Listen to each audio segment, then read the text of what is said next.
الحمد لله وحده والصلاة والسلام على من لا نبي بعده. أعوذ بالله من الشيطان الرجيم. بسم الله الرحمن الرحيم.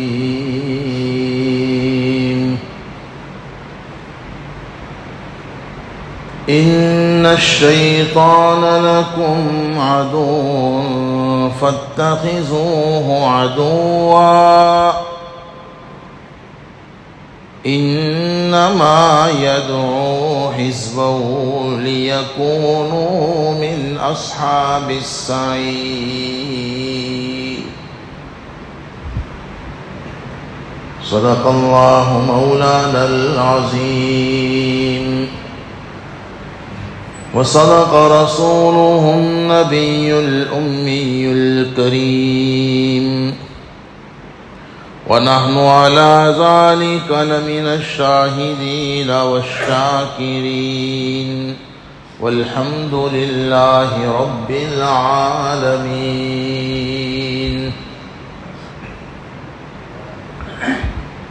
اللہ تبارک و تعالی نے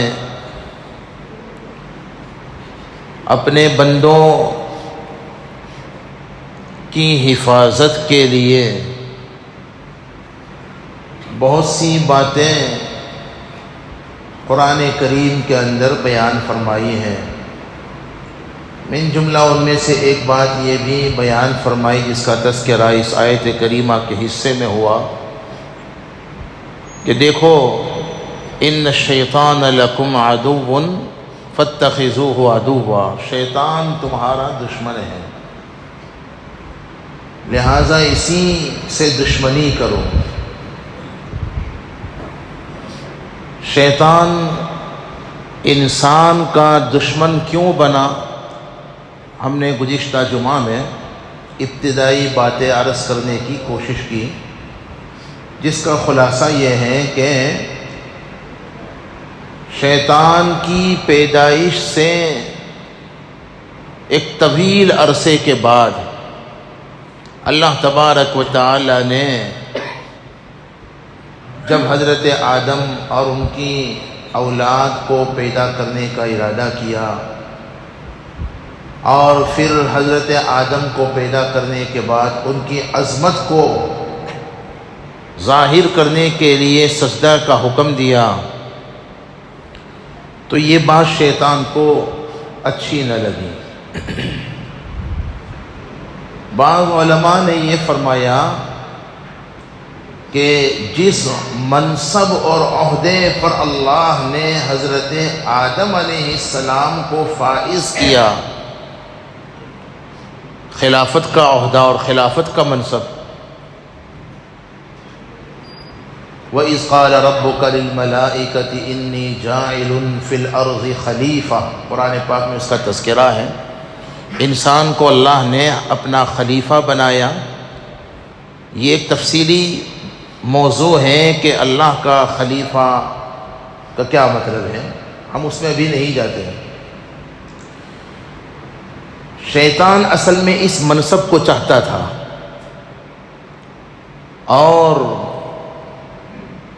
جب اللہ تبارک و تعالی نے اس کی توقع کے خلاف، اس کی آرزو اور امید کے خلاف خلافت کا منصب ابلیس کے بجائے حضرت آدم کو عطا کر دیا تو یہ بگڑ گیا. بلکہ بعض علماء نے تو یہاں تک لکھا ہے کہ اس نے جتنی بھی عبادتیں کی تھیں آسمانوں میں یا جہاں بھی، تو وہ ساری عبادتیں خلافت ارضی کے حصول کے لیے کی تھی، اللہ کے لیے نہیں کی تھی. ورنہ اللہ تبارک و تعالی بڑے محسن ہیں، بڑے کریم ہیں، بندوں کی عبادتوں کو ضائع نہیں کرتے. عبادت کا مقصد ہی اگر غلط ہو، ریاکاری اور نام نمود اور شہرت اور اللہ کی رضا کے بجائے دنیا کا کوئی عہدہ مطلوب ہو، عبادت کا مقصد وہ ہو، تو پھر ایسی عبادتیں عموماً ضائع ہو جاتی ہیں. آپ سمجھے کہ نہیں؟ خیر، آدم علیہ السلام کو شیطان نے سجدہ نہیں کیا، ابلیس اس کا نام تھا، میں نے اس پر بھی کچھ عرض کیا تھا۔ تو جب اللہ تبارک و تعالی کے حکم کے خلاف شیطان کھڑا ہوا تو اللہ تبارک و تعالی نے اسے راندہ درگاہ کر دیا، اپنی بارگاہ سے گیٹ آؤٹ کر دیا۔ قرآن پاک میں یہ واقعہ کئی مقامات پر مختلف انداز اور عنوان اور الفاظ سے موجود ہے۔ فَاخْرُجْ مِنْهَا فَإِنَّكَ رَجِيمٌ۔ تو جب اللہ نے شیطان کو گیٹ آؤٹ کیا تھا، اسی وقت اس نے ایک تو دعا کی تھی اللہ پاک سے اور ایک چیلنج کیا تھا۔ جب دعا قبول ہو گئی، دعا یہ کی تھی کہ انظرنی الی یوم یبعثون، مجھے قیامت تک مہلت ملنی چاہیے، یہ اس نے دعا کی تھی۔ اور قیامت کا مطلب یہ ہے نفخہ اولا تک کے لیے اللہ نے، وہ جو قرآن میں ہے فَإِنَّكَ مِنَ الْمُنظَرِينَ، ہم نے تجھے مہلت دے دی قیامت تک کے لیے۔ تو اس کی تفسیر میں مفسرین فرماتے ہیں یہاں قیامت سے مراد نفخہ اولا ہے۔ 2 مرتبہ سور پھونکیں گے حضرت اسرافیل علیہ السلام۔ پہلی مرتبہ جو سور پھونکا جائے گا، ساری کائنات فنا ہو جائے گی، اللہ کے علاوہ کچھ باقی نہیں رہے گا۔ اس کو نفخہ اولا کہتے ہیں۔ پھر حدیث کے مطابق 40 سال کے طویل عرصے کے بعد اللہ کے حکم سے پہلے اسرافیل زندہ کیے جائیں گے، اور پھر اللہ کے حکم سے وہ دوسری مرتبہ سور پھونکیں گے۔ قرآن پاک میں دونوں سوروں کا تذکرہ موجود ہے، سمجھے نا؟ ثم نفخ فیہ اخری فاذا هم قیام ینظرون وغیرہ وغیرہ۔ تو وہ دوسری جو سور ہوگی، اس کے بعد اللہ تبارک و تعالی ساری مخلوق کو دوبارہ زندہ ایسے کر دیں گے جیسے بارش کے موسم میں زمین سے گھاس نکل پڑتی ہے۔ خیر، وہ ایک تفصیلی منظر اور تفصیلی مضمون ہے۔ مجھے یہاں یہ بتلانا ہے کہ شیطان کو اللہ نے نفخہ اولا تک، قیامت کی پہلی سور پھونکے جانے تک کی مہلت دی ہوئی ہے۔ کیوں مہلت دی؟ میرے آپ کے اور دنیا کے انسانوں اولاد آدم کے امتحان کے لیے، سمجھے نا؟ اب اس وقت شیطان نے کہا تھا کہ میں بہکاؤں گا بندوں کو، اور بہکانے کے لیے ثم لآتینہم من بین ایدیہم ومن خلفہم وعن ایمانہم وعن شمائلہم، آگے پیچھے دائیں بائیں اوپر ہر طرح سے حملہ کروں گا۔ یہاں بھی بہت سی باتیں مفسرین نے بیان کی ہیں، ہر بات کو کہاں کھولا جائے۔ آگے سے آنے کا کیا مطلب؟ قرآن تو قرآن ہے۔ پیچھے سے آنے کا کیا مطلب؟ داہنی طرف سے حملہ کرنے کا شیطان نے جو کہا کیا مطلب؟ بائیں طرف سے حملے کا کیا مطلب؟ کل ملا کے خلاصہ یہ ہے، شیطان نے کہا تھا میں انسان کو بہکانے کی ہر ممکن کوشش کروں گا۔ تو اس وقت اللہ، ایک تو یہ شیطان نے چیلنج کیا، اور یہ بھی کہا تھا وَلَا تَجِدُ أَكْثَرُهُمْ شَاكِرِينَ، اکثر بندوں کو آپ اپنا ناشکرا اور نافرمان پاؤں گے۔ تو اللہ تبارک و تعالی نے بھی قرآن پاک کے اندر اس چیلنج کے جواب میں ارشاد فرمایا الا عبادک منہم المخلصین، تو سارے بندوں کو بہکانے کے لیے کتنی بھی کوشش کر لیں، الا عبادک منہم، یہ تو خود شیطان نہیں کہا تھا، الا عبادک منہم المخلصین۔ دوسرے مقام پر خود اللہ پاک نے بھی فرمایا کہ میرے مخلص بندوں کو، اور جو میرے مخصوص بندے ہیں ان پر تیرا کوئی زور چلنے والا نہیں ہے۔ یعنی اس کا مطلب یہ ہے کہ شیطان کے بہکاوے میں اللہ کے مخصوص بندے یا تو آئیں گے ہی نہیں، یا اگر اس کے بہکاوے میں وقتی طور پر آ گئے تو ہمیشہ اس کے بہکاوے پر قائم اور باقی۔ دیکھو یہ مطلب ہے، ہمیں کبھی کبھی اللہ والے اور نیک لوگ بھی شیطان کے حربے میں آ سکتے ہیں، آ جاتے ہیں،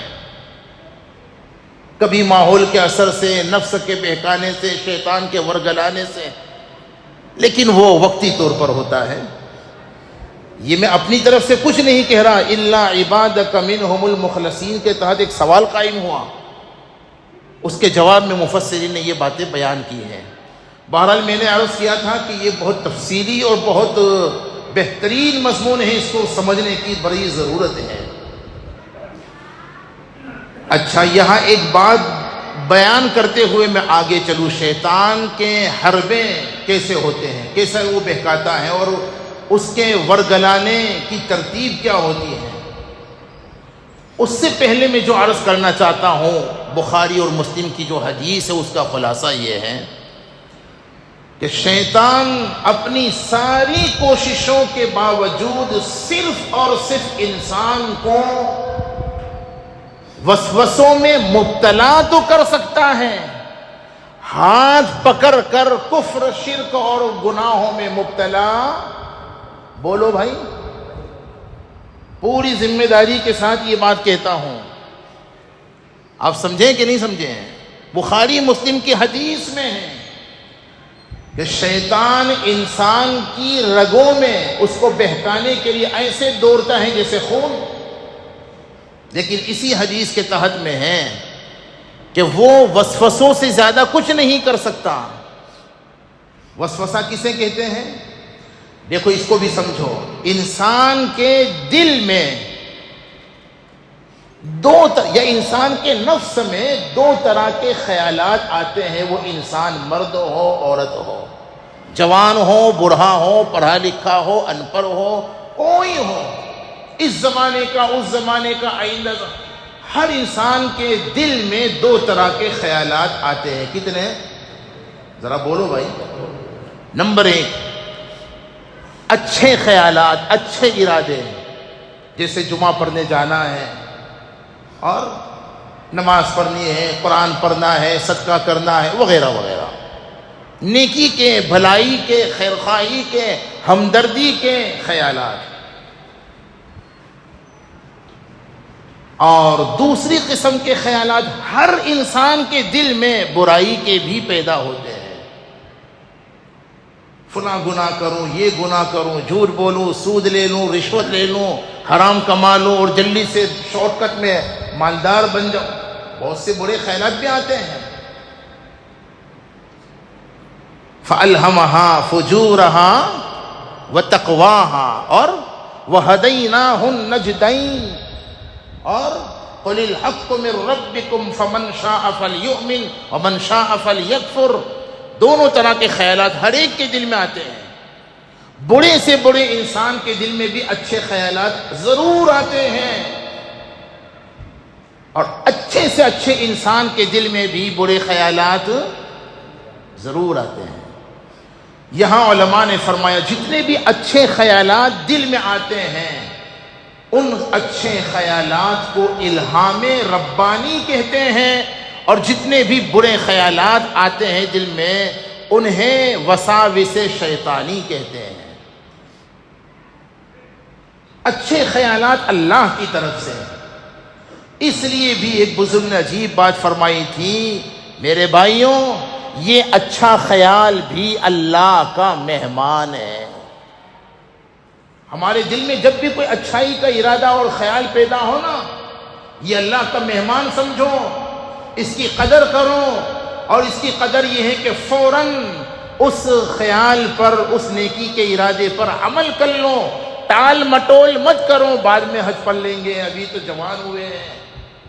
دیکھو خیال آیا دل میں، موقع بن گیا، اسباب موجود ہیں، کر لو، لگے ہاں تو بات کہہ دو۔ عموماً یہ سمجھا جاتا ہے کہ حج تو بڑھاپے کی عبادت ہے، بالکل فضول خیال ہے۔ جس وقت حج فرض ہو جائے، بچپنے کے بعد، جوانی میں اگر فرض ہو گئی حج تو جوانی میں کیجیے، اور اصل حج تو جوانی ہی کی ہے۔ پوچھو جو لوگ جا کر کے آئے ہیں، بوڑھوں کا کام ہے۔ بہرحال دل میں جتنے بھی اچھے خیالات آئیں یہ اللہ کے مہمان ہیں، اس کی قدر کرو، فوراً اس اچھائی پر عمل کرنے کی پہلی فرصت میں کوشش کرو۔ یہی حال صحاباؤں کا تھا، بہت مثالیں ہیں۔ اور خدا نہ کرے برائی کا جو خیال دل میں آئے یہ وساوس شیطانی ہے، اور وہ جو قرآن میں ہے نا، ان الشیطان لکم عدو فاتخذوہ عدوا، شیطان تمہارا دشمن ہے، اس سے دشمنی کرو۔ کیا مطلب؟ یعنی تلوار لے کر کے، ڈنڈا لے کر کے، دھاڑیاں لے کر کے اس سے جھگڑا کرنے کے لیے نکل پڑو؟ جیسے جاہل قسم کے مسلمان سمجھے جانے والے لوگ ذرا ذرا سی بات پر تلوار لے کر، دھاڑیاں لے کر اور گالی گلوچ عام بات بنی ہوئی ہے۔ کتنی بدقسمتی کی بات ہے۔ اپنے لوگوں پر ہمارا غصہ تھمتا نہیں، اور جن پر غصہ آنا چاہیے ان پر تو غصہ آتا ہی نہیں۔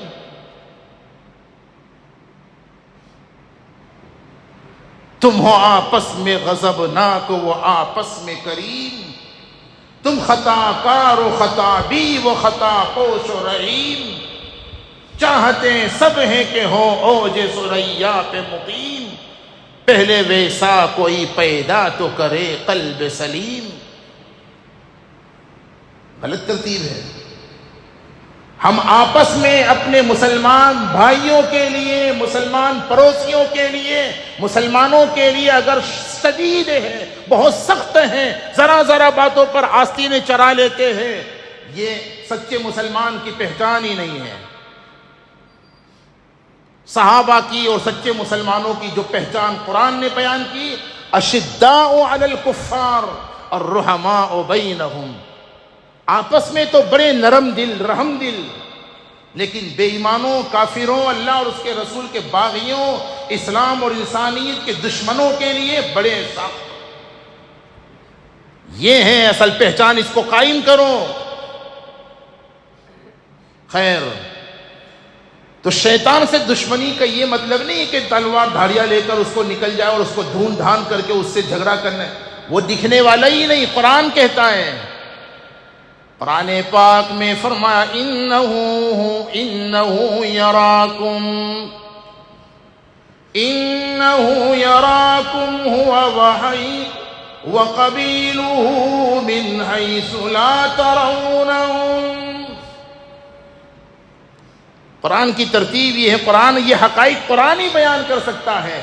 شیطان تمہیں تو دیکھتا ہے لیکن تم شیطان کو من حیث لا ترونہم، انہو یراکم، وہ تمہیں دیکھ رہا ہے کہ نہیں؟ لیکن ہم نے کسی نے شیطان کو دیکھا ہے؟ تو پھر اس سے دشمنی کا کیا مطلب ہوا؟ علماء مفسرین نے اس سے دشمنی کا یہی مطلب بیان کیا ہے کہ اس کی طرف سے جو وسوسے برائی کے دل میں آئے نا، ان وسوسوں پر عمل مت کرو، ان وسوسوں پر دھیان مت دو۔ مجھے یہاں شیطان کس طرح سے بہکاتا ہے اس کی چھ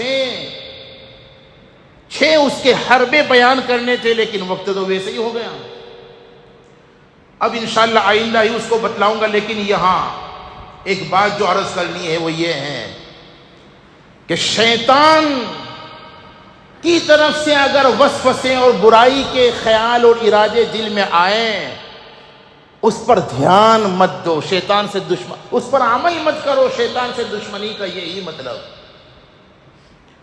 حدیث پاک میں ہمارے آقا نے فرمایا، مشکات وغیرہ میں یہ روایت موجود ہے، یہ بھی اللہ تبارک و تعالی کی طرف سے انعام ہے۔ آقا فرماتے ہیں، اللہ رب العزت نے میری امت کے لیے جو کچھ شیطان کی طرف سے وسوسے دل میں آتے ہیں، ان وسوسوں کو معاف کر دیا۔ جب تک ان وسوسوں پر بندہ عمل نہ کر لے یا ان وسوسوں کو زبان پر نہ لائے، محض برے وسوسوں سے بندہ گنہگار نہیں ہوگا۔ آقا نے فرمایا اگر دل میں برائی کے خیال آ گئے، اس پر اللہ کے یہاں ہماری پکڑ نہیں ہوگی۔ کیوں؟ برائی کے خیالات کا دل میں آ جانا غیر اختیاری چیز ہے، ہمارے اختیار میں اور کنٹرول میں نہیں ہے۔ اور غیر اختیاری چیزوں پر اللہ کے یہاں پکڑ نہیں ہے۔ ہاں، ان وسوسوں اور ان برے خیالوں کو زبان پر لانا یا ان وسوسوں پر عمل کرنا یہ اختیار میں ہے، اس پر اللہ کے یہاں پکڑ ہوگی۔ جیسے طلاق کا ارادہ پیدا ہوا، خدا نہ کرے خدا نہ کرے، پھر صرف اس ارادہ یہ ارادہ اچھا نہیں ہے، لیکن اس ارادے سے طلاق نہیں ہو جائے گی جب تک یہ ارادہ زبان پر نہ لے آئے۔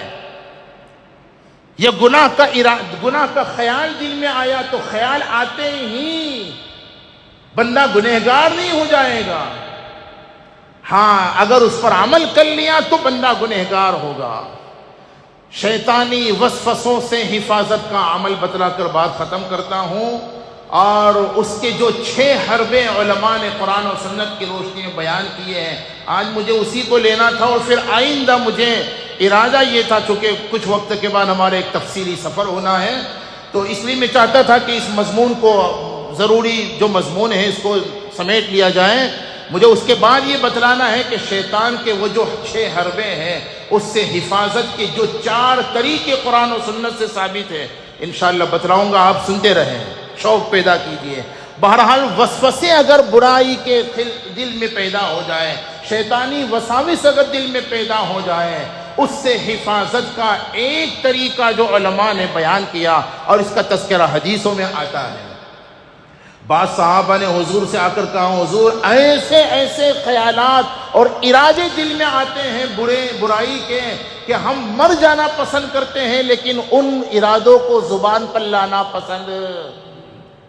بعض اوقات ایسا ہوتا ہے، صحابہ کو جب ایسا ہوا تو انہوں نے حضور سے آ کر شکایت کی، ہمارے آقا نے صحابہ کو تسلی دی۔ اور یہاں بزرگوں نے ایک بات یہ عجیب فرمائی، یہ جو برائی کے خیالات اور ارادے جو دل میں آتے ہیں نا، انشاءاللہ العزیز یہ اس بات کی علامت ہے کہ ہمارے دل میں الحمدللہ ایمان ہے، اللہ کی محبت اور اللہ کا تعلق ہے۔ کیوں؟ انسان بھی اسی گھر میں چوری کرتا ہے جہاں پر کوئی خزانہ یا کوئی مال ہو، جھونپڑے میں فقیر کے وہاں کوئی چوری کرنے نہیں جاتا۔ جیسے انسان میں اگر کوئی چور ہے تو وہ اسی کے وہاں چوری کرنے جاتا ہے جس کے یہاں کوئی خزانہ اور مال ہوتا ہے۔ شیطان بھی ایمان کا چور ہے، لٹیرا ہے، وہ بھی اسی مرد مومن کے دل میں وسوسے ڈالتا ہے جس مرد مومن کے دل میں ایمان کا خزانہ موجود ہے، اللہ کے محبت کی دولت موجود ہے۔ یہ برے خیالات اور وسوسے اگر دل میں آتے ہیں تو حضور نے یوں تسلی دلائی صحابہ کو، اور اس سے حفاظت کا طریقہ یہ بتلایا، لا حول ولا قوت الا باللہ العلی العظیم۔ جب بھی کوئی برائی کا خیال دل میں آئے کیا پڑھوں گے؟ بولو، لا حول ولا قوت الا باللہ العلی العظیم۔ انشاءاللہ العزیز اس کی برکت سے یہ لا حول بڑی فضیلتیں اس کی ہیں، عرش الہی کے خزانوں میں سے ایک خزانہ ہے یہ جملہ۔ زیادہ سے زیادہ پڑھیے، خاص طور پر بازار میں جب ہم جائیں یا برائی کے خیالات دل میں آئیں، موبائل چلاتے وقت آئیں، تنہائی میں آئیں، کہیں بھی آئے، لا حول ولا قوت الا باللہ پڑھیے، انشاءاللہ شیطانی وسوسوں سے اللہ حفاظت فرمائیں گے۔ اللہ تعالی حقائق سمجھا دے، عمل کی توفیق عطا فرما دے، آمین۔ وآخر دعوانا الحمدللہ۔